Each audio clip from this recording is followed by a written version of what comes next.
கந்த கடவுள். அவருடைய முக்கியமான க்ஷேத்திரங்களில் ஆறு ஆறுபடை வீடுன்னு நம்ம எடுத்துட்டாலும் இதில் இந்த கௌமார சமயத்துக்கு தலைநகரமாக விளங்கக்கூடியது திருச்செந்தூர் செந்திலம்பதி. அதாவது பூலோக கைலாயம் அப்படின்னு சிதம்பரத்தை சொல்கிறது வழக்கம் உண்டு. அதே மாதிரி வைஷ்ணவத்தில் ஸ்ரீரங்கம் ரங்கநாத பெருமாளோடைய ஆஸ்தானத்தை பூலோக வைகுண்டம்னு சொல்கிற பழக்கமும் உண்டு. அந்த மாதிரி பூலோக ஸ்கந்தகிரி அப்படின்னு ஒன்று இருக்கா அப்படின்னு முருக பக்தர்களிடையே ஒரு சர்ச்சை வந்தது. அப்போ எல்லாரும் ஒரே குரலில் சொன்னது திருச்செந்தூர் க்ஷேத்திரம் உண்டு அப்படின்னு. எப்படி பூலோக கைலாயமான சிதம்பரத்தில் சுவாமி நடராஜாவாக இருக்காரோ, எப்படி பூலோக வைகுண்டமான ஸ்ரீரங்கத்தில் சுவாமி ரங்கராஜாவாக இருக்காரோ, அந்த மாதிரி இந்த பூலோக ஸ்கந்தகிரியில் சுவாமி சக்கரவர்த்திகளாக இருக்கார். ஷண்முகர் திருச்செந்தூரில் உட்காந்துக்கிட்டு உலகத்தை ஆட்சி பண்ணிக்கிட்டு இருக்காரு. இதில் ஒரு ஒற்றுமை இன்னும் சொல்லணும்னா, மூவரும் கோவில் விட்டு நீங்கி திருப்பி வந்தாங்க. வந்ததுலேருந்து அவங்களுக்கு, அதாவது ஒரு மூலவருக்குன்னு தனியாக ஒரு படைப்பரிவாரம் இருந்தாலும் உற்சவருக்குன்னு ஒரு தனி படைப்பரிவாரங்கள் வர ஆரம்பிச்சுது. அப்பா சிவக்கொழுந்தீஸ்வரர், மாமா ஸ்ரீமன் நாராயணன், இவங்க எல்லாரையும் வச்சுக்கிட்டு சுப்பிரமணியர் தனிக்கோள் ஆட்சி நடத்துகிறாரு. இந்த கோவிலை பற்றி நக்கீரதேவநாயனார் திருமுருகாற்றுப்படையில் சொல்கிறப்போ 6 முகத்தானா பாடுறாரு முருகனை. அதில் ஒரு முகம் மாயிருள் தவிக்கும் அடியாருக்கு அருள் வித்து ஞான ஒளியில் நோக்கி கொண்டு வருது. இன்னொரு முகம் அடியார் படும் துயர் கண்டு பொறாமல் அந்த துயர் கலைஞ்சு அவங்கள காப்பாத்துது. இன்னொரு முகம் வேத வேள்விகளும் பூஜைகளுக்கும் காரணமுமாகி காரியமுமாகி அதன் அர்த்த பொருளுமாகி அதால் வரக்கூடிய பலன்களையும் கொடுக்குது. உள்ளும் புறவுமா இருக்கக்கூடிய அசுரர்களை மரக்கருணை காட்டி ஆட்டி வைக்குது ஒரு முகம். இன்னொரு முகம் வள்ளிக்கு அன்பு கொடுக்குது. இதே மாதிரி அருணகிரிநாதர் ஏறுமையில் ஏறி விளையாடு முகம் ஒன்றுன்னு ஒரு திருப்புகழில் பாடியிருக்காரு. அதுக்கு முன்னாடி நக்கீரதேவநாயனார் இந்த கோவிலில் ஷண்முகரை பாடியிருக்காரு.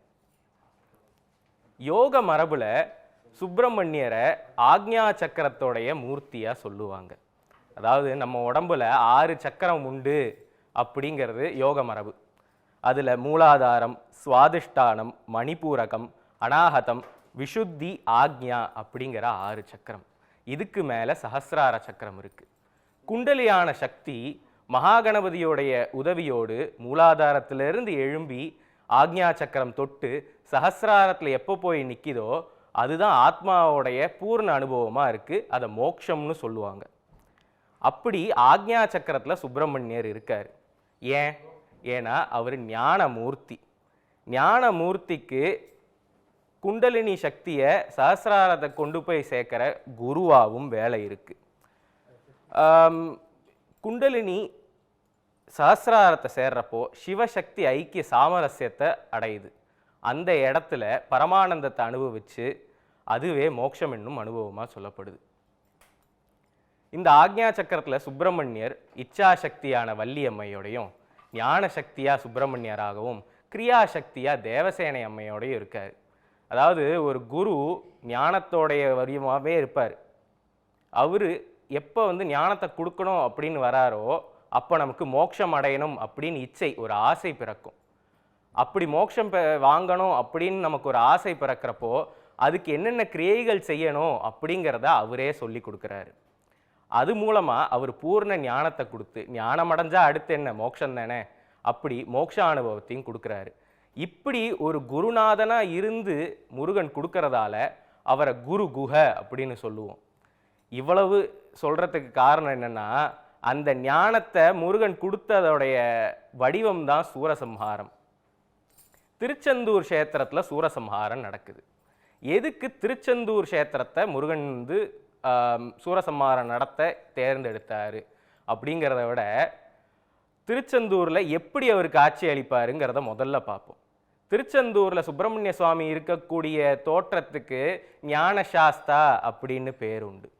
அதாவது மேலிரு கரங்களில் சக்தி ஆயுதங்களும் அக்ஷமாலையும் தாங்கியிருக்காரு. கீழிரு கரங்களில் பத்மத்தையும் கட்டிஹஸ்தத்தையும் வச்சிருக்காரு.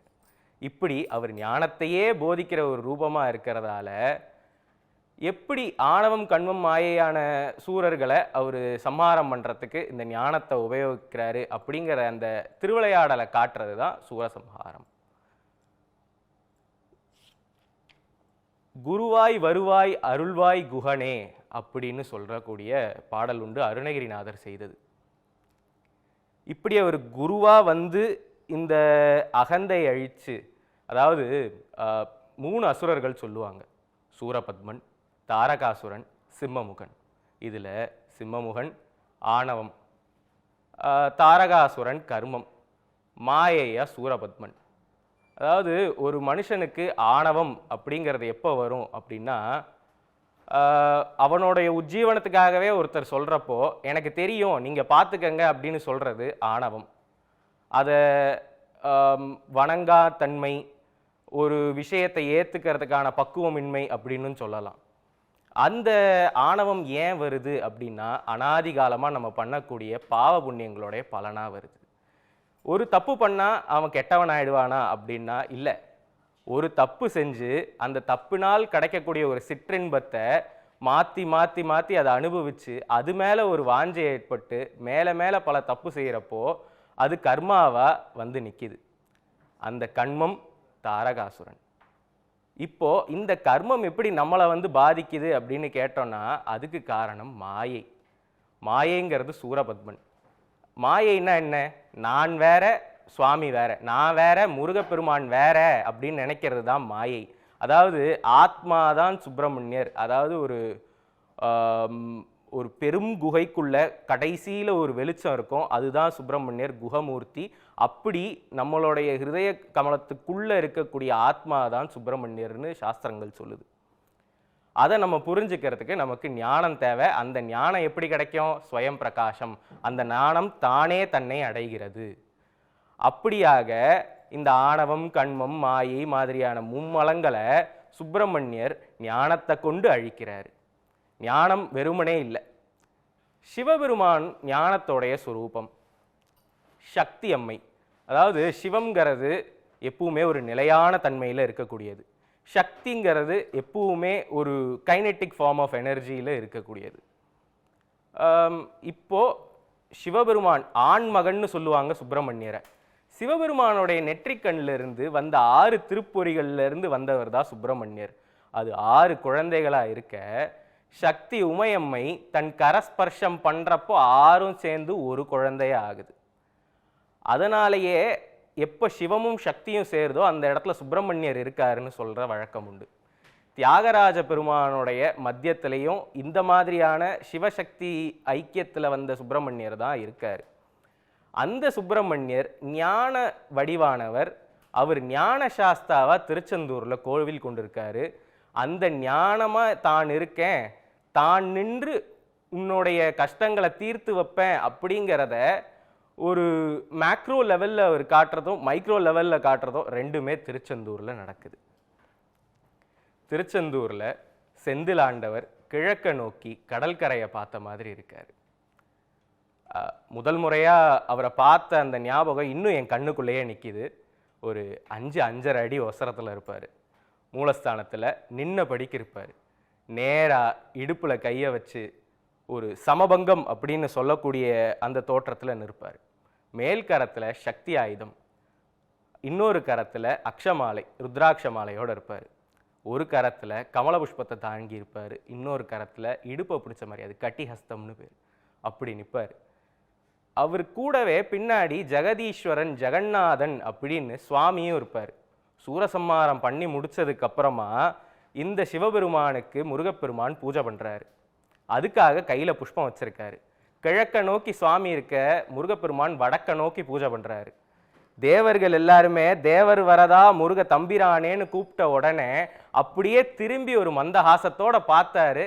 இன்னைக்கு அதேபடிக்கு நிற்கிறாரு செந்திலாண்டவர் முருகக் கடவுள். அந்த செந்திலாண்டவருக்கு குமாரதந்திரம் அப்படிங்கிற நூல் வழியாக பூஜை நடக்குது. அதுபடி ஒரு யாகசாலை அமைச்சு அந்த யாகசாலையில் ஸ்வர்ண கும்பம், அதாவது ஒரு பொற்குடத்தில் முருகப்பெருமானை வரவழைச்சு அவருக்கு உண்டான சேவைகள் எல்லாத்தையும் செய்து மாலைகள் புஷ்பங்கள் எல்லாத்தையும் தரிக்க வச்சு யாகசாலையில் அவருடைய மந்திரங்களை சொல்லி அதை அக்னியில் ஆகுதியாக விட்டு அவருடைய சக்தியை மொத்தமாக உருவேற்றி இப்போ அந்த கும்பங்கள் மூலவருடைய விமானத்துக்கு மேலே எழுதியிருக்கு. அது கூட சிங்கேரி சாரதா பீடத்துடைய ஜெகத்குரு சுவாமிகளும் கூட இருந்து இதை நடத்தி வைக்கிறாரு. செந்தில் ஆண்டவருக்கு மங்களாபுரத்தை சேர்ந்த போத்திமார்கள் பூஜை செய்கிறாங்க. அதுவே சண்முகரான சக்கரவர்த்திகளுக்கு சிவாகமம் தெரிஞ்ச சிவாச்சாரியார்கள் பூஜை பண்ணுறாங்க. இது இல்லாமல் முக்காணியர்கள் வேத மந்திரங்களும் பலவிதமான மூல மந்திரங்களும் சொல்லி ஆராதிக்கிறாங்க. ஓதுவா மூர்த்திகள் திருமுறைகள் திருப்புகழ் போன்ற நூட்களால் ஆராதிக்கிறாங்க. நாதம் வல்ல வாத்தியக்காரர்கள் நாதத்தாலேயே ஆராதிக்கிறாங்க. இப்படி பலவிதமான ஆராதனைகளை ஏற்று ஒரு கோலாகலமாக இந்த கும்பாபிஷேகத்தை நடத்திக்கிட்டு இருக்கார் சுப்பிரமணிய சுவாமி. செந்தூரை பொறுத்த வரைக்கும் சுவாமி ஆழத்தில் இருப்பார். ஒருத்தர் ரொம்ப அழகாக சொன்னார், செந்திலாண்டவரை பார்க்கறதுக்கு நம்ம இறங்கி போனோம், பார்த்துட்டு ஏறி வருவோம் அப்படின்னு. வாழ்க்கையில் எவ்வளோக்கு எவ்வளோ நம்ம இறங்கி போயிருக்கோமோ செந்திலாண்டவரை பார்த்த உடனே நமக்கு அதுக்கு மேலே ஏறுபடி தான், ஒரு படி மேலே ஏறி போய்கிட்டே இருக்க வேண்டியது தான். இதை காட்ட என்னவோ அவர் அந்த இடத்துல இருக்காருன்னு தெரியல. திருச்செந்தில்ல ராஜகோபுரம், சுசீந்திரம், ராமேஸ்வரம் இந்த மாதிரியான ஊர்களுடைய பாணியில் ஒரு நாசிக்கூடு, அகண்ட நாசிக்கூடோட கும்பங்களோட 1000க்கு மேலே பொம்மைகளோட இருக்கு.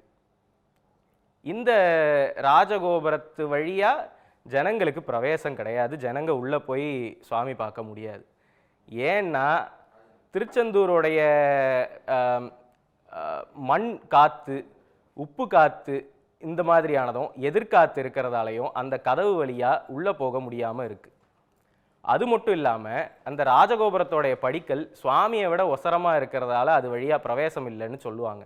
ஆனால் அந்த ராஜகோபுரத்தை எப்படி உபயோகப்படுத்திக்கணும் அப்படிங்கிறது முருகனுக்கு தெரியும். முன்னாடி ஒரு கல்யாண மண்டபம் இருக்குது. அங்கே தான் சஷ்டி முடிஞ்சு 7ஆம் நாள் 8ஆம் நாள் திருக்கல்யாண உற்சவம் நடக்குது. வள்ளியம்மையும் தேவசேனையும் குமரவிடங்க பெருமாள் அங்கே தான் திருக்கல்யாணம் புரிஞ்சுக்கிறாரு.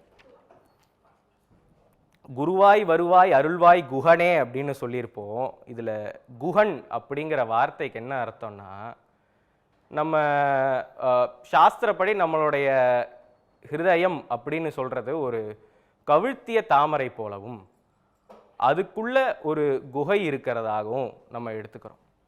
அந்த குகை எப்படி இருக்குன்னா, இந்த சம்சாரம் எவ்வளோ ஆழம் போகுதோ அவ்வளவு ஆழம் உள்ள போகுது அப்படின்னு சொல்லுவாங்க. அந்த குகையோட கடைசி மூலையில் ஸ்வயம் பிரகாசமான ஜோதி, தன்னடி ஜோதியா சுப்பிரமணிய சுவாமி இருக்கார். அந்த சுப்பிரமணிய சுவாமியை அணுகிறதுக்கு தான் இந்த கோவில் மாதிரியான கட்டமைப்பு உள்ளது.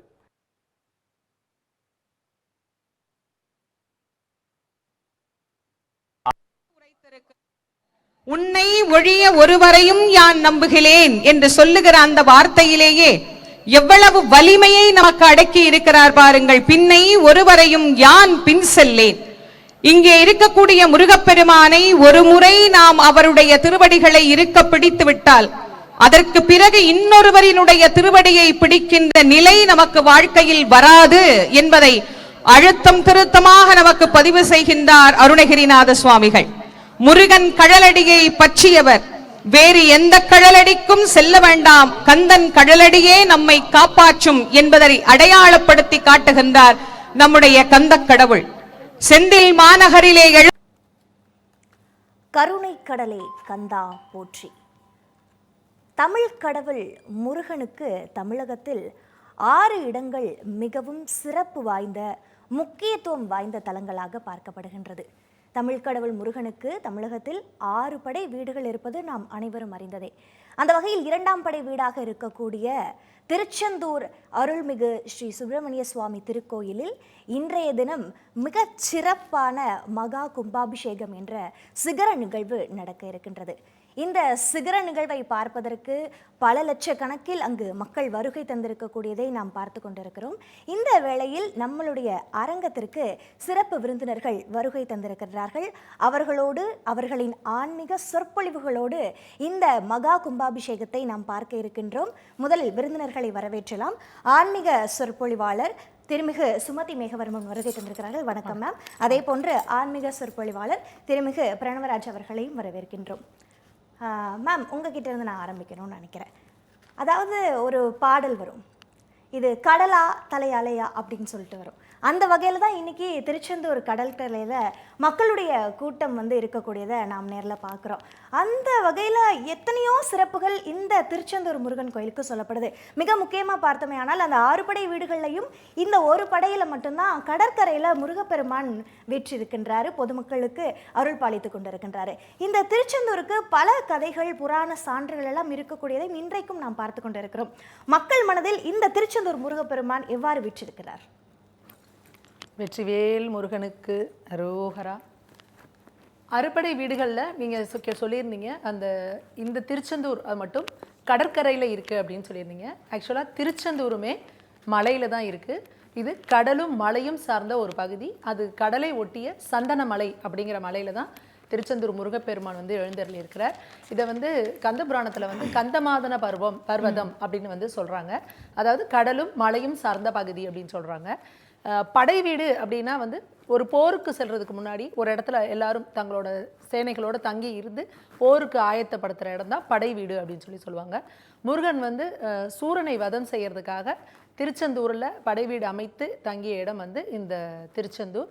இந்த இடத்துக்கு என்ன ஒரு பெருமை அப்படின்னா, இது ஒரு குருஸ்தலமாகவும் போற்றப்படுது. இங்கே வியாழ பகவான் முருகனுக்கு சூரனை பற்றிய தகவல்களை அளித்ததும், சூரர் வதம் முடித்த பிறகு அவர்கிட்ட இந்த இடத்துல இருந்து அருள்பாலிக்கணும் அப்படின்னு வேண்டி அது பண்ணனாலும் குருஸ்தலம் ஆகவும் இது போற்றப்படுது. இன்னும் ஒரு மிகப்பெரிய சிறப்பு என்ன அப்படின்னா, முருகர் இங்கே சூரனை வதம் பண்ணதுக்கப்புறம் பஞ்சலிங்கங்களை வச்சு அங்கே வழிபட்ட பிறகு அவர் வழிபட்டுக்கிட்டு இருக்கும் பொழுதே அவரை தேவர்கள் வெளியிலேருந்து சுவாமி அப்படின்னு அழைச்சிட்றாங்க. அழைச்ச உடனே அவர் கடுகவே காக்கும் கனகவேல் அப்படின்னு சொல்லுவாங்க. ஒரு நொடி கூட தாமதிக்காமல் கூப்பிட்ட குரலுக்கு ஓடி வருபவர் குமரன்.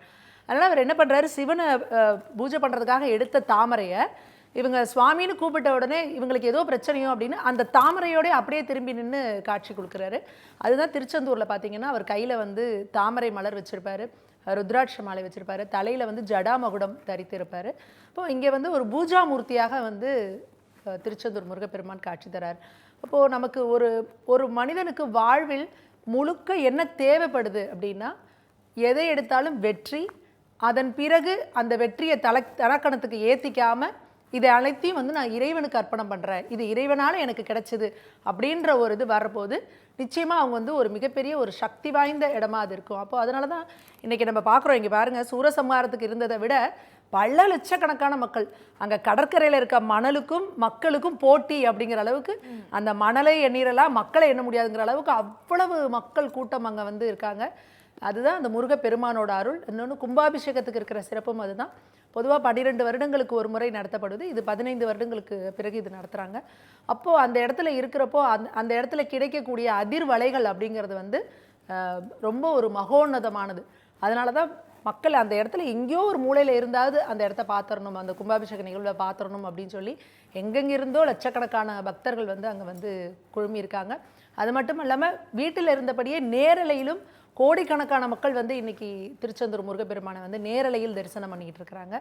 அவங்க எல்லாருக்கும் திருச்செந்தூர் முருகப்பெருமானின் பரிபூரண அருட்கடாட்சி கிடைக்கணும்னு சொல்லி வேண்டிக்கிறேன். நிச்சயமா மேம், நீங்கள் சொன்ன மாதிரி மருதமும் குறிஞ்சியும் மயங்கிய ஊர் அப்படின்னு சொல்லிட்டு சொல்லப்படுறது நம்ம எல்லாருக்குமே தெரியும். அந்த வகையில் பார்த்தோன்னா அடுத்ததாக திரு மிகு பிரணவராஜ் அவங்க உங்ககிட்ட வர, அதாவது அம்மா குறிப்பிட்டது போலவே அது கடலும் மலையும் சார்ந்த ஒரு இடமாக தான் இருந்திருக்குது. சந்தன காட்டுக்குள்ளே கந்தனை நான் கண்டு கொண்டேன் அப்படின்னு சொல்லிட்டு இன்றளவும் அங்கு பேசப்படக்கூடிய வட்டார வழக்குகளையுமே நான் பார்க்கறது உண்டு.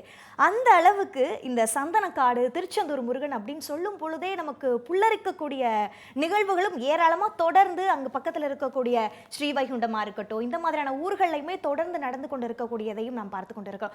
அத்துணை சிறப்பு வாய்ந்த இந்த ஒரு இடத்துக்கு இன்றைய தினம் மிக சிகர நிகழ்வான இந்த கும்பாபிஷேகம் 15 வருடங்களுக்கு பிறகு நடக்கின்றது. பொதுவாகவே ஒரு கோயிலில் கும்பாபிஷேகம் அப்படின்னா ரொம்ப சிறப்புகள் வாய்ந்ததா இருக்கிறத நம்ம பார்க்கிறோம். அந்த வகையில் பார்த்தோம்னா அறுபடை வீடுகள், அதுலேயும் 2ஆம் படை வீடு கடற்கரையில் இருக்கக்கூடிய ஒரு வீட்டில் இன்னைக்கு கும்பாபிஷேகம். இந்த கும்பாபிஷேகம் எத்தனை முக்கியத்துவம் வாய்ந்ததாக பார்க்கப்படுகின்றது? இதனுடைய சிறப்புகள் எல்லாம் என்னென்னவாக சொல்லப்படுகின்றன?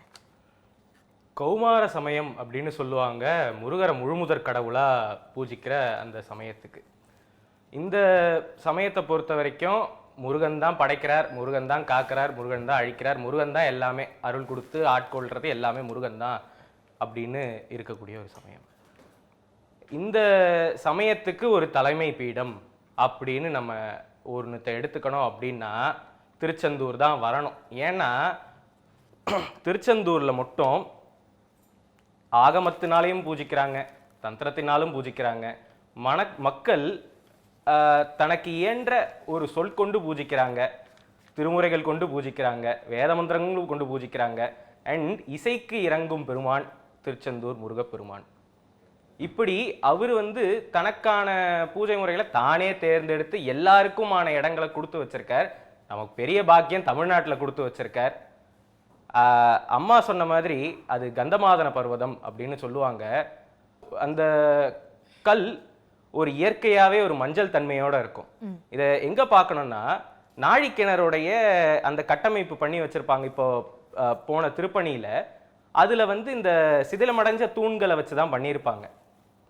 அந்த மாதிரி ஒரு மஞ்சள் கலரில் அந்த தூணுக்கு நடுவில் நாழிக்கிணறு இருக்கும். அந்த மாதிரி தான் இந்த மொத்த மலையுமே இருக்கும்.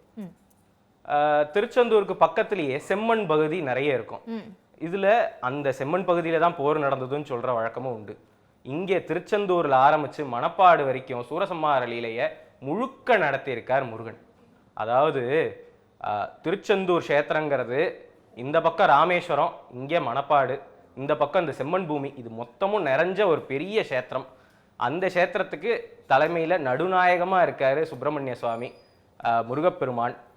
அவருக்கு தந்திரத்துப்படி மூலவருக்கும், உற்சவருக்கு ஆகமத்துப்படியும், இது இல்லாமல் திருமுறைகள் படியும், இது இல்லாமல் வேதத்துப்படியும் தனித்தனியாக நடக்குது. இதுவே ஒரு எந்த கோவிலையும் இந்த மாதிரி பார்க்க முடியாது. ஏதாவது ஒரு முறைப்படி சரியாக நடந்தாலே அது ஒரு பெரிய சாதனையாக இருக்கப்போ, இத்தனை முறையில் இவ்வளோ பேரும் ஒன்றா ஒத்துமையாக ஒரே மாதிரி இந்த நிகழ்வை நடத்துறதே ஒரு ஆச்சரியம். நிச்சயமாயா. அடுத்ததான் அம்மா உங்ககிட்ட வந்தோம் அப்படின்னா, கந்தமாத பருவதம் அப்படின்னு சொல்கிறத நம்ம பார்க்குறோம். சந்தனத்தின் பைம்பொழில் செந்திலில் தங்கும் பெருமானே அப்படின்னு சொல்கிறதையுமே நான் பார்க்குறோம். காலம் மருவ மருவ இந்த திருச்செந்தூர் செந்தில் ஆண்டவனுக்கு பல வகையான பெயர்கள் சொல்லப்படுவது உண்டு. அந்த அமைவிடத்திற்கும் பல வகையான பெயர்கள் சொல்லப்படுவதும் உண்டு. அந்த வகையில் பார்த்தோன்னா இந்த கோயிலுடைய வரலாற்று சான்றுகள் எல்லாம் என்னவாக இருக்கின்றதுமா?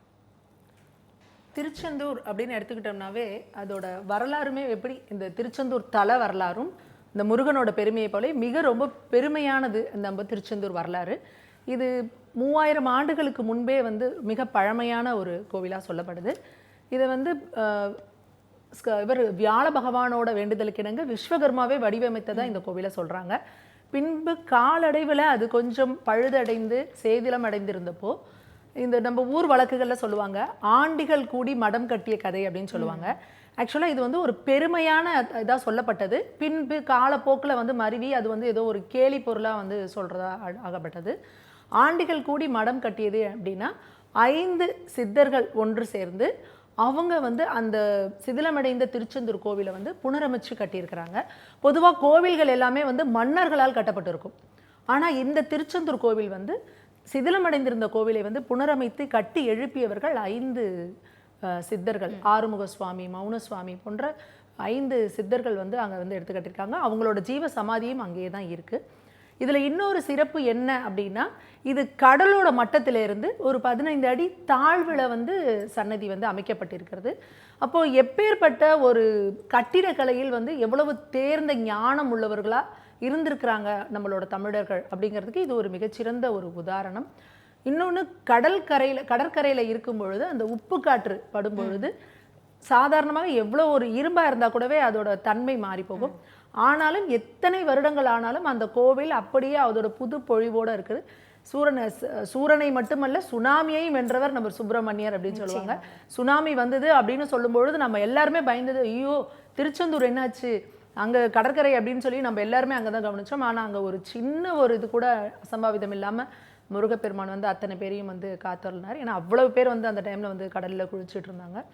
அந்த அளவுக்கு வந்து முருகனோட அருட்கடாட்சம் அப்படிங்கிறது வந்து அந்த திருச்செந்தூரில் வந்து ஒரு மிகப்பெரிய அளவில் வந்து ததும்பி வழியறதை நம்ம வந்து உணர முடியுது. அதனால தான் இன்றைக்கி பக்தர்கள் வந்து ஒரு கடல் அலை போல் அங்கே வந்து போய் திருச்செந்தூரில் அவங்க குழுமி இருக்கிறதுக்கு காரணம், அந்த இடத்துக்கு போகும்பொழுது அந்த முருகனின் ஒரு மிகப்பெரிய ஒரு அந்த அருள் வீச்சை வந்து அவங்க வந்து பெறுறாங்க.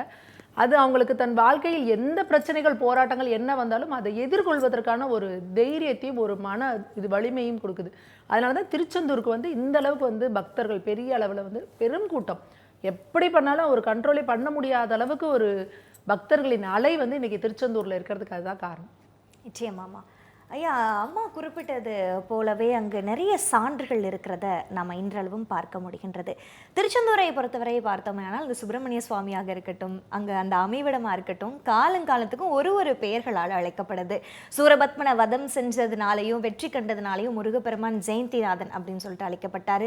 அந்த ஊர் ஜெயந்திபுரம் அப்படின்னு அழைக்கப்பட்டது. அது போன்ற காலங்கள் மருவ பல்வேறு பெயர்கள் குறிப்பிடப்பட்டிருக்கிறத நம்ம தொடர்ந்து பார்த்துட்டு இருக்கிறோம். அந்த வகையில் திருச்செந்திலூர் அப்படின்னு சொல்லிட்டும் ஒரு வாக்கியம் வந்து குறிப்பிடப்பட இருக்கின்றது. அங்கே திருச்செந்தூர் அருகில் இருக்கக்கூடிய அந்த கொழுந்தேஸ்வரர் கோயிலில் இருக்கக்கூடிய கல்வெட்டில் கூட இந்த சான்றுகள் இருக்கிறதையெல்லாம் நம்ம இன்றளவுமே பார்க்கிறோம். அது மட்டும் இல்லாமல் அருணகிரிநாதர் கூட திருச்செந்தூர் திருப்புகழ் பாடலில் கூட 8 முறை அந்த பெயரை வந்து பயன்படுத்தி இருக்கிறாரு.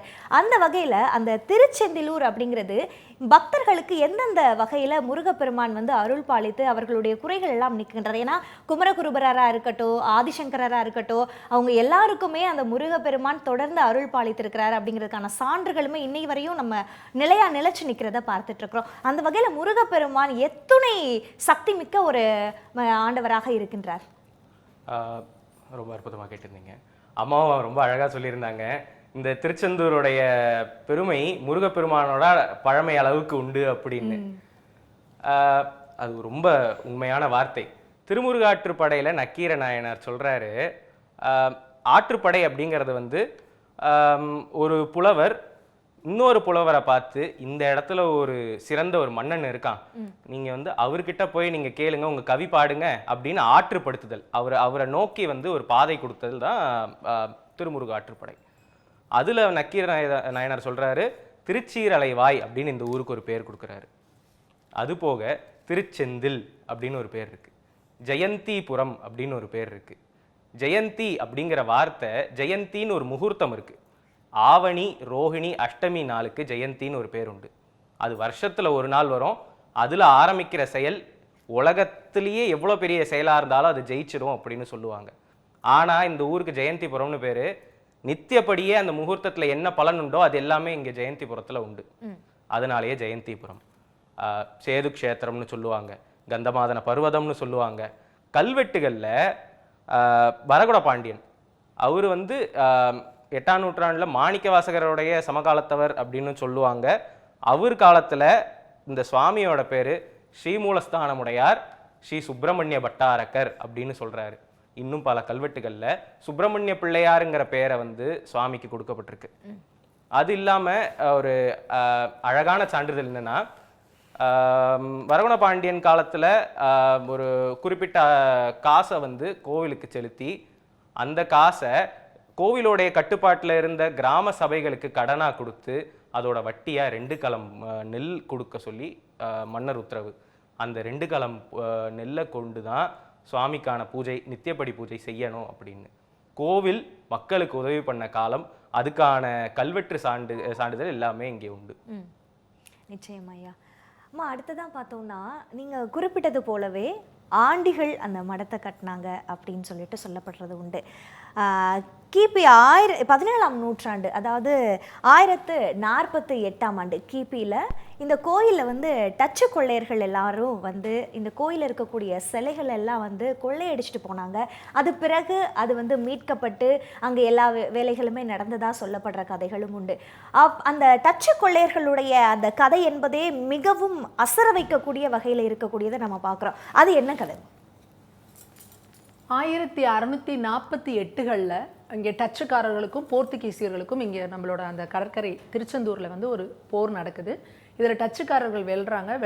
அவங்களுக்கு வந்து அந்த திருச்செந்தூர் கோவில் இருக்கு இல்லையா, அவர்களுக்கு பொதுவாக நம்மளோட கோவிலோட பெருமைகள் அதெல்லாம் தெரியறதில்ல. ஸோ அவங்க வந்து அதை வந்து ஒரு கிடங்கு போல் பயன்படுத்திக்கிட்டு இருக்கிறாங்க.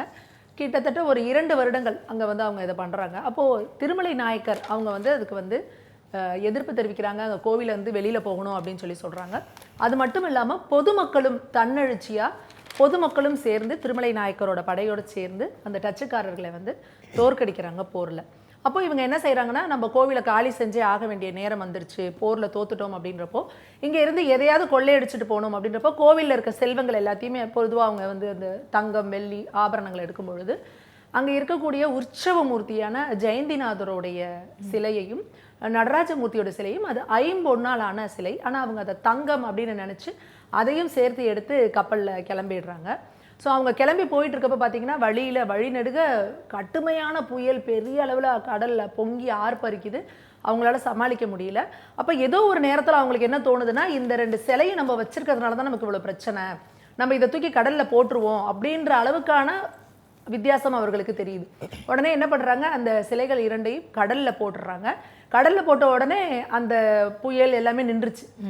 அதுக்கப்புறம் அவங்களுக்கே புரியுது, இது ஏதோ நம்ம தப்பு செஞ்சுட்டோம், ஒரு சக்தி வாய்ந்த இடத்த வந்து நம்ம வந்து டிஸ்டர்ப் பண்ணிட்டோம் அப்படின்றது அவங்களுக்கு தெரிஞ்சு அவங்க வணங்கி அந்த இடத்துலேருந்து கிளம்பிடுறாங்க. இது நடந்து பல ஆண்டுகள் கடந்ததுக்கப்புறம் திருமலை நாயக்கரோட வம்சத்தில் வர ஒருத்தருக்கு வந்து கனவுல வந்து முருகன் தோன்றி நான் கடலில் இந்த இடத்துல தான் இருக்கேன், நீ வந்து என்னை எடுத்துக்கோ அப்படின்னு சொல்கிறாங்க. இது உண்மையாலுமே இந்த கலியுகத்தில் கந்தன் எந்த அளவுக்கு வந்து நம்ம கூட காட்சி தந்து நம்ம கூட பேசுவார் அப்படிங்கிறதுக்கு இது வந்து ஒரு மிகச்சிறந்த ஒரு உதாரணம். ஒரு கடலில் போட்ட ஒரு சிலையை நம்ம எடுக்க போகணும் அப்படின்னா இது எந்த அளவுக்கு சாத்தியமான ஒன்று, எந்த அளவுக்கு அவர் முருகன் மீது நம்பிக்கை வச்சிருக்காருன்னு பாருங்க. இது கனவுல ஏதோ ஒன்று தோணி இருக்கு நம்ம ஏதோ அப்படின்னு இல்லாமல் உடனடியாக அவங்க வந்து அந்த கடலில் தேடி எடுத்துகிட்டு கிளம்புறாங்க. அதில் சில குறிப்புகளையும் வந்து முருகன் கனவுலையே சொல்கிறாரு. கடலில் ஒரு குறிப்பிட்ட இடத்துல வந்து ஒரு எலுமிச்சம்பழம் மிதக்கும், அந்த இடத்துக்கு மேலே கருடன் வட்டமிடும் அப்படின்ற ஒரு குறிப்பையும் கொடுக்குறாரு. சரியாக அந்த இடத்துக்கு போகும்போது அதே போல் அவங்க அந்த எலுமிச்சம்பழத்தையும் பார்த்துருக்குறாங்க, அந்த இடத்துல கருடனும் வட்டமிட்டிருக்காங்க.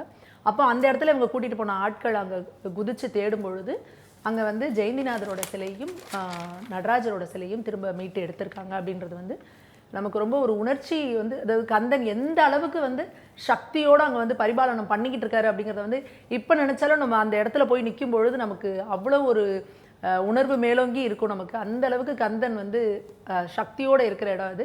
திரும்ப அவர் அங்கே எடுத்துகிட்டு வந்து அவருக்கு வந்து பாலாலயம் எல்லாம் செய்து குடமுழுக்கு செய்ததாக நமக்கு அங்கே வரலாறு இருக்குது.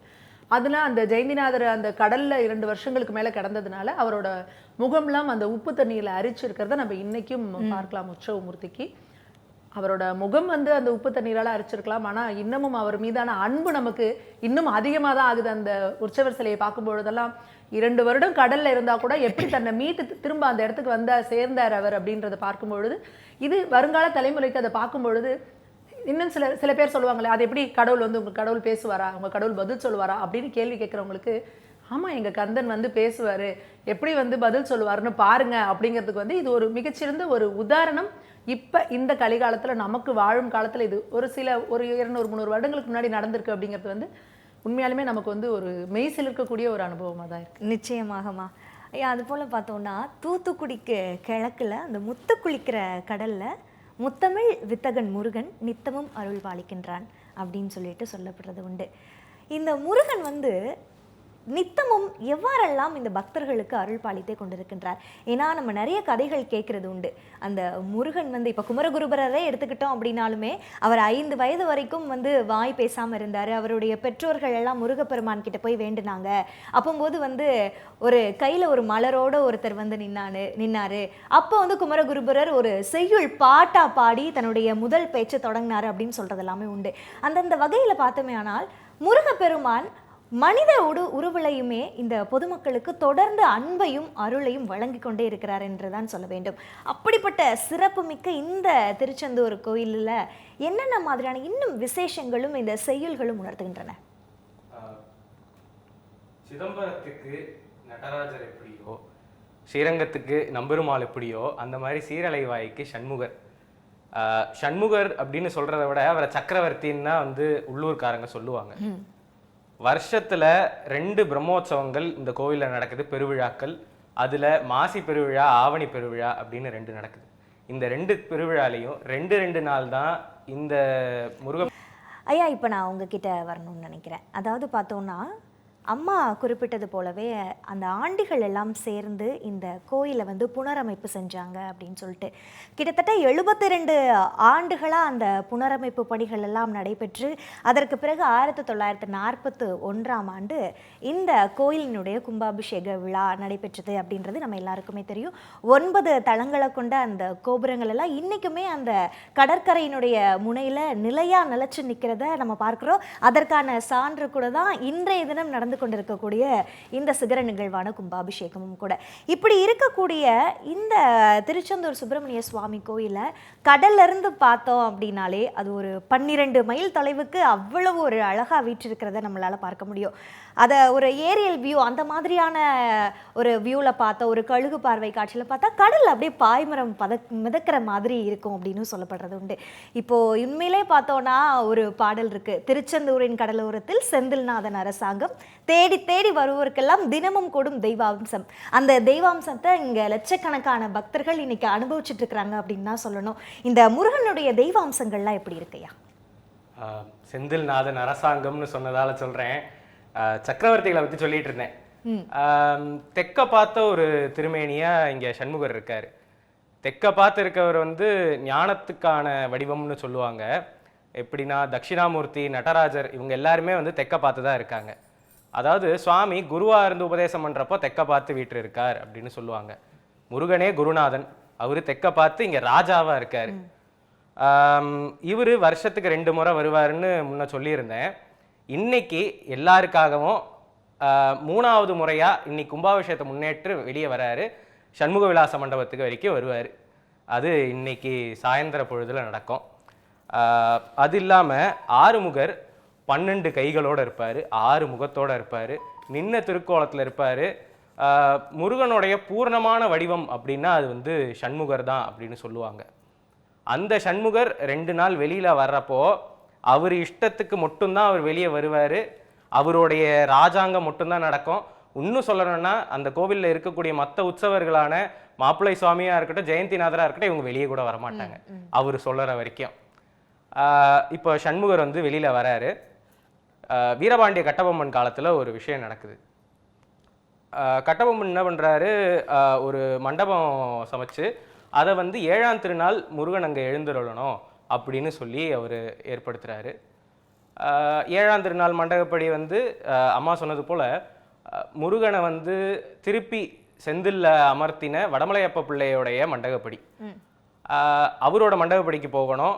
இவர் ராஜாவாச்சே, இவர் சொன்னதை மீற முடியாது அப்படிங்கிறதுக்காக கோவிலாரும் முருகனை எழுந்தருளை பண்ணி வெளில தான் கொண்டு வந்தாங்க. ஒரு மண்டபத்துக்கிட்ட நிற்கிறாங்க. எங்கேருந்து வந்ததுன்னு தெரியல. ஒரு பெரிய புயல், மழை, காற்று எல்லாம் வந்தது. ஒரு மண்டபத்தில் ஒதுங்கினாரு. அது வடமலையப்ப பிள்ளையோடைய மண்டபம். அது அந்நாளில் மட்டும் இல்லை, இன்னைக்கும் செந்தில்ல ஸ்ரீபாதம் தாங்கிகள்னு சொல்லுவாங்க. சுவாமியை தன்னுடைய தோள் பட்டையில் எழுந்தருளை பண்ணி கொண்டு வரவங்க. அவங்க அனுபவத்தில் சொல்கிறது என்னென்னா, முருகன் முடிவு பண்ணிட்டாரு இந்த இடத்துல நிற்கணும், இவ்வளவு நேரம் நிற்கணும் அப்படின்னு முடிவு பண்ணிட்டாருன்னா அங்கேயே தான் நிற்பாராம். எதுக்கு? யாரோ ஒருத்தர் ஒரு தட்டு எடுத்துட்டு வராங்க, அவங்களுக்காக ஒரு 5 நிமிஷம் 10 நிமிஷம் கூட நிற்பாராம். சில இடத்துல நிற்காம வேக வேகமாக போகிறா, அவர் பின்னாடி நம்ம தேடிக்கிட்டு ஓடணும் அப்படின்னு சொல்லுவாங்க. இந்த சண்முகர் மற்ற தெய்வ திருமேனிகள் போல சுமந்து கொண்டு வந்து ஒரு படிசட்டத்தில் வச்சு ஏகாந்தம் போட்டு கொண்டு வர மாதிரியான மூர்த்தி கிடையாது. அவருடைய ஆஸ்தானம் அப்படின்னு சொல்லப்படக்கூடிய அந்த சிம்மாசனத்தில் அவர் இருப்பார். அதுக்கு முன்னாடி ஒரு பலகையை வச்சு அந்த பலகை ஃபுல்லாக பன்னீரை வச்சு அந்த பலகையோட நுனியில் முருகப்பெருமானை எழுந்தருளை பண்ணுவாங்க. அங்கே செந்தில்ல இருக்கக்கூடிய எல்லாருமே கை கொட்டி வாவா முருகா வாவா முருகான்னு கூப்பிடுவாங்க. அவங்க கூப்பிட கூப்பிட கூப்பிட பொறுமையாக அவர் மேலே கை வச்சா அவரே நடந்து வர போல வந்து படிச்சட்டத்தில் வந்து உட்காந்துப்பார். இதை உருகுச்சட்ட சேவைன்னு சொல்லுவாங்க. சண்முகர் வெளியில் வர அன்னைக்கு காலையில் இந்த சேவையை நம்ம போய் பார்த்துக்கலாம். உள்ளே போனால் ஒரு அதிகாலை 1 மணிக்கு போனோம்னா கூட ஒரு 20,000-30,000 பேர் இருப்பாங்க. அவங்க மத்தியில் அந்த கோஷத்தில் நின்று சண்முகரை பார்க்கறது ஒரு பெரிய அனுபவம். அதை முடிச்சுட்டு அவர் சண்முக விலாசத்துக்கு வந்து சண்முக அர்ச்சனைன்னு ஒன்று நடக்கும். ரோஜா இதழ்கள் மழை போல பொழியும். 6 முகத்துக்கு 6 பேர் அர்ச்சனை பண்ணுவாங்க. ஆனா ஒத்த குரல்ல எல்லாருமே வந்து அந்த தோத்திர பாடல்கள் எல்லாமே பாட அந்த பூ மழைக்குள்ள முருகன் இருப்பாரு, அவருக்கு தீபாராதனைகள் எல்லாமே புரிவாங்க. அது காண கண்கோடி வேணும். இப்போ சண்முகர் வெளியில வராருன்னா அவருக்கு கொடை இருக்கணும், சாமரங்கள் பல இருக்கணும். பல சாமரம், ஒரு சாமரம் வந்து கோவில் சார்பாக போடப்பட்டாலும் பல சாமரங்கள் போடுவாங்க, பல விசிறிகள் ஆலவட்டங்கள் விசிறுவாங்க, ஒரு வலைத்தடி இதெல்லாம் முன்னாடி போகும். செந்தில்ல வந்து ஒரு அழகான பழக்கம் என்னன்னா, வஸ்திரத்தை ஒரு புடவையோ ஒரு வேஷ்டியோ அழகா ஒரு கொடை போல மடிச்சு அதை சுவாமி முன்னாடி சுத்துவாங்க. ஏன்னா நம்ம வந்து முருகனோட அழகை பார்த்தோம்னா கண்ணு வச்ச கண்ணு வாங்காம பார்த்துக்கிட்டே இருப்போம். நம்ம கண்ணெச்சல் பட்டு சுவாமிக்கு ஏதாவது வந்துட போகுது அப்படிங்கிறதுக்காக நம்மளை டிஸ்ட்ராக்ட் பண்றதுக்காக அதை ஒன்று பண்ணுவாங்க. அப்படிலாம் பண்ணி ஒரு ராஜபவனிக்கு அது குறை கிடையாது. அது ராஜபவனி தான். சண்முகர் தான் சக்கரவர்த்தி திருச்செந்தூர்ல. தெய்வம் செந்தில்நாதன், சக்கரவர்த்தி சண்முகர். சண்முகர். ஓகேயா அம்மா, அதே போல் பார்த்தோம்னா நீங்கள் ஆரம்பத்திலேயே குறிப்பிட்டீங்க இதுவும் மலை சார்ந்த இடமா இருந்தது தான் அப்படின்னு சொல்லிட்டு. அந்த வகையில் பார்த்தோம்னா வேற எந்த ஒரு முருகன் கோயில்லையுமே இல்லாத ஒரு சிறப்பு திருச்செந்தூர் கோயிலில் கொடுக்கப்படுற அந்த சந்தனத்துக்கு இருக்குது அப்படின்னு சொல்லிட்டு இன்றளவுமே பேசப்படுது. அதே போல தான் அங்கே கொடுக்கப்படுற அந்த இலை விபூதியும் பேசப்படுது. ஆதிசங்கரருடைய வயிற்று வலியவே அந்த இலை விபூதி தான் வந்து போக்குச்சு, அவருக்கு அந்த வயிற்று வலியிலேருந்து நீக்கம் கொடுத்துச்சுன்னெலாம் சொல்லப்படுது. இந்த சந்தனமும் இந்த இலை விபூதியும் இந்த திருச்செந்தூர் கோயிலில் எத்தனை சிறப்புகள் உடையதுமா? பொதுவாக அந்த திருச்செந்தூர் அப்படின்னாவே அதில் ஒரு சிறப்பு வந்து அந்த பன்னீர் இலை விபூதி அந்த சந்தனம் அதை வந்து சொல்லுவாங்க. காலையில் அந்த விஸ்வரூப தரிசனம் அப்போ வந்து நமக்கு வந்து அது முருகனோட பாதத்தில் வச்சு அதை வந்து நமக்கு கொடுக்குறதா சொல்லுவாங்க. நிறைய வந்து ஒரு மகத்துவத்தை நிகழ்த்தி இருக்கிற ஒரு இதுன்னு சொல்லுவாங்க. இன்றைக்கும் நம்ம கண்கூட நிறைய பேர் தங்களோட உடல் நோய்கள் நீங்கப்படுறத நம்ம கண்கூட பார்க்குறோம். குழந்தை இல்லாதவர்களுக்கு அது வந்து எவ்வளவு சிறப்பாக இருக்குது, அதை எப்படி ஒரு பொக்கிஷம் போல் பாதுகாத்து வீட்டுக்கு எடுத்துகிட்டு வருவாங்க அப்படின்றதையும் நம்ம வந்து கண்கூட பார்த்துக்கிட்டு இருக்கோம். இது பல்லாண்டு வருடங்கள், பல ஆயிரம் வருடங்களான இதுக்கு அந்த மகத்துவம் அப்படியே இருந்துக்கிட்டு தான் வருது. நீங்கள் சொன்னது போல் அந்த ஆதிசங்கரர் அவர்களுக்கு வந்து அவர் அபினவ சித்தர் அப்படின்றவர் வந்து அபினவ குப்தருங்கிறவர் வந்து ஒரு ஒரு இதில் வந்து அவர் மேலே வந்து ஒரு ஏதோ ஒரு செய்வினை போல செய்த பிறகு அவர் ஆதிசங்கரால் எதுவுமே செய்ய முடியாத அளவுக்கு ஒரு கடுமையான ஒரு நோயால் வந்து பாதிக்கப்படுறாரு. அப்போ அவர் இங்கே வந்து அந்த பன்னீர் இலை விபூதி அதை வந்து பெற்றதுக்கப்புறம் அவர் முழுமையாக குணமடைந்து அவர் அந்த சுப்பிரமணிய புஜங்கம் அப்படிங்கிறத வந்து பாடியிருக்கிறாரு. அதில் இதை பற்றியுமே குறிப்பிட்டிருக்கிறாரு அப்படிங்கிறதும் இதோட சிறப்பு. அதற்கப்புறம் வந்து அவர் குமரகுருபர சுவாமிகள் வந்து ஸ்ரீ வைகுண்டத்தில் பிறந்தவர். அவங்க பெற்றோருக்கு பலகாலமாக குழந்தை இல்லாமல் வேண்டி பெற்ற குழந்தை 5 வயது வரைக்கும் குழந்தை பேசலை, எதுவுமே பண்ணலை அப்படின்னோன்னா அவங்க மனம் ரொம்ப வெறுத்து போய் அந்த முருகனோட பாதத்தில் குமரகுருபரர் சுவாமிகளை கிடத்திட்டு இந்த குழந்தைய இனிமேல் நீயே பார்த்துக்கோ அப்படின்னு சொல்லிட்டு நாங்கள் கடலில் இறங்கி உயிரை மாய்ச்சிக்கிறோம் அப்படின்னு சொல்லி அவங்க போய் கடலில் இறங்க போகும்பொழுது ஒரே நேரத்தில் கடலில் பெற்றவர்களுக்கும் இங்கே குழந்தைக்கும் காட்சி கொடுக்குறார் முருகப்பெருமான். அப்போ அந்த கையில் இருக்கிற தாமரையை காமிச்சு இது என்ன சொல்லு அப்படின்னு சொல்லி அந்த குழந்தையை கேட்குறாரு. பேசவே முடியாத குழந்தை வந்து பாட ஆரம்பிக்குது அவரை பற்றி. அப்போது அப்படி ஒரு மிகப்பெரிய ஒரு இதாக வடிவெடுத்தவர் தான் குமரகுருபர சுவாமிகள். பின்னால் காஷி கஷேத்திரத்தை மீட்டு எடுத்தவர் குமரகுருபர சுவாமிகள் தான். அப்பேற்பட்ட ஒரு மிகப்பெரிய ஒரு தீர்க்க தரிசனமும் அருள் ஆசையும் கொண்டது நம்மளோட திருச்செந்தூர். இதில் பன்னீர் இலை விபூதிக்கு இப்போ சமீபத்தில் ஒரு 350 ஆண்டுகளுக்கு முன்பு அந்த திருப்பணிகள், கோவில் திருப்பணிகள்லாம் நடந்துகிட்டு இருக்கும் பொழுது அங்கே நிதி பற்றாக்குறை வரும்பொழுது அங்கே திருவாவடுதுறை ஆதீனத்தை சேர்ந்த அந்த தேசிக ஸ்ரீ தம்பிரான் சுவாமிகள் என்ன செய்கிறாங்க அப்படின்னா, எங்ககிட்ட நிதி பற்றாக்குறையாக இருக்குது, நீங்கள் வேலை செஞ்சவங்க எல்லாருக்கும் அந்த பன்னீர் இலை விபூதியை வந்து பிரசாதமாக கொடுக்குறாங்க, எங்களால் இதான் கொடுக்க முடியும்னு எல்லாரும் மனப்பூர்வமாக அதை வாங்கிக்கிட்டு போகிறாங்க. அங்கே இருக்கிற அந்த தூண்டிகை விநாயகர் கோவிலை தாண்டினதுக்கப்புறம் பார்த்தா யார் யார் என்னென்ன வேலை செய்தார்களோ அதற்கு உண்டான அந்த ஊதியம் வந்து அந்த இலை விபூதியில் இருந்தது அப்படின்னு சொல்லுவாங்க. இதை அங்கே இருக்கிற மக்கள் வந்து வழி வழியாக இன்னமும் சொல்லிட்டு இருக்கிறாங்க, எங்களோட தாத்தா காலத்தில் இது போல் நடந்தது அப்படின்னு. ஸோ இந்த கலியுக தெய்வம், கண்கண்ட தெய்வமாக வந்து இங்கே காட்சி கொடுத்துட்டு இருக்கிறாரு அப்படிங்கிறது தெரியும். இந்த பன்னீர் இலை விபூதி அப்படின்றதே என்னென்னா, எப்படி முருகனுக்கு 12 கரங்கள் இருக்கோ அது போல் அந்த பன்னீர் இலையில் இருபுறங்களிலும் 6 நரம்புகளாக பன்னீர் நரம்புகள் இருக்கும். அதனால தான் பன்னீர் அப்படின்றது தான் அது பன்னீர் இழை அப்படின்னு ஆயிடுச்சு. முருகனே தன்னோட 12 கரங்களால் அந்த விபூதியை கொடுப்பது போல அந்த இலையில் அந்த 12 நரம்புகள் இருக்கிறதுனால முருகனே தன்னோட 12 கரங்களால் நமக்கு அந்த விபூதியை கொடுக்கறதா ஐதீகம். அதனால தான் அதோட மகத்துவம் அவ்வளவு ஒரு சிறப்பாக இருக்குது. அந்த பன்னீர் மரங்கள் எல்லாமே என்னென்னா, அந்த திருச்செந்தூரில் சூரனை வதம் செய்யும் பொழுது அவரை பாடிய வேதங்கள் பாடி துதித்த தேவர்கள் அனைவரும் அங்கு பன்னீர் மரங்களாக மாறி நின்றனர் அப்படின்னு சொல்லி வந்து புராணங்களில் குறிக்கப்பட்டிருக்கு. அத்தகைய வேத வடிவமாக இருக்கக்கூடிய அந்த பன்னீர் இலைகளில் நமக்கு வந்து அந்த விபூதி கொடுக்கறதுனால அது மிகுந்த மகத்துவம் நிறைந்ததாக வந்து இன்றளவும் வந்து நமக்கு அது செஞ்சுட்டு இருக்கு. நிச்சயமாமா.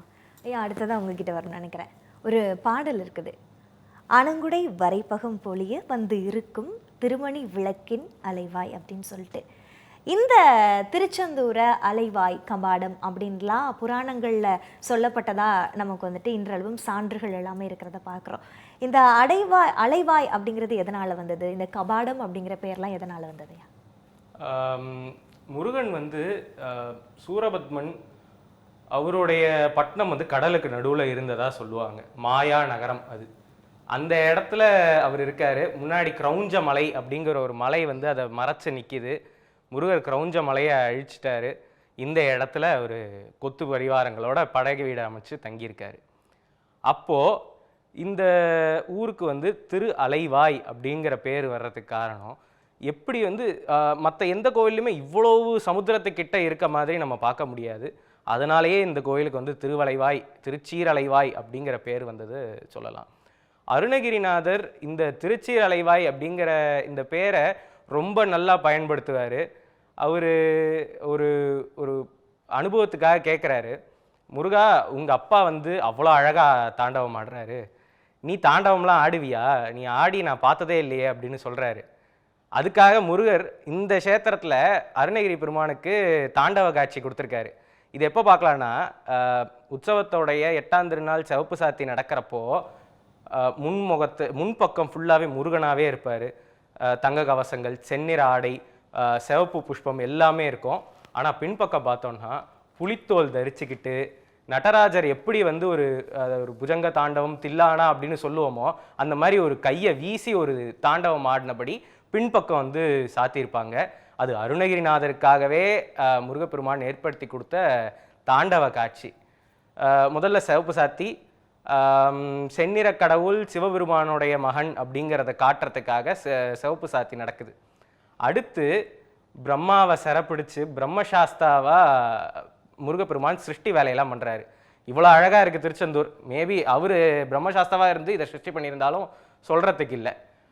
அப்படி இருக்காரு அப்படின்னு சொல்கிறதுக்கு வெள்ளை சாத்தி சாத்திக்கிறாரு. எந்த ஆபரணமும் இருக்காது. சந்தனம் குளிர குளிர சந்தனம் சாத்திக்கிட்டு, வெள்ளை புஷ்பம் சாத்திக்கிட்டு, பன்னீர் யார் பன்னீர் கொடுத்தாலும் எல்லாம் வாரி வாரி மேலே சாத்திப்பார். விபூதி கொடுத்தா வாரி வாரி சாத்திப்பார். அம்மா பன்னீர் இலை விபூதியை பற்றி சொல்லியிருந்தாங்க.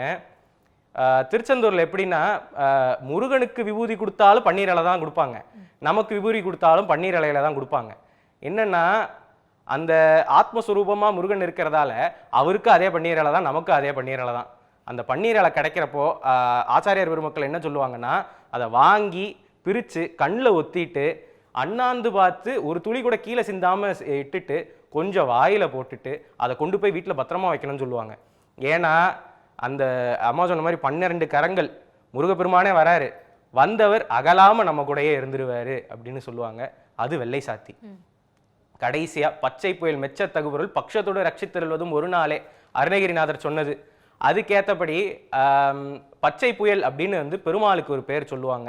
அந்த பெருமாள் மெச்சுவாராம். எதுக்கு?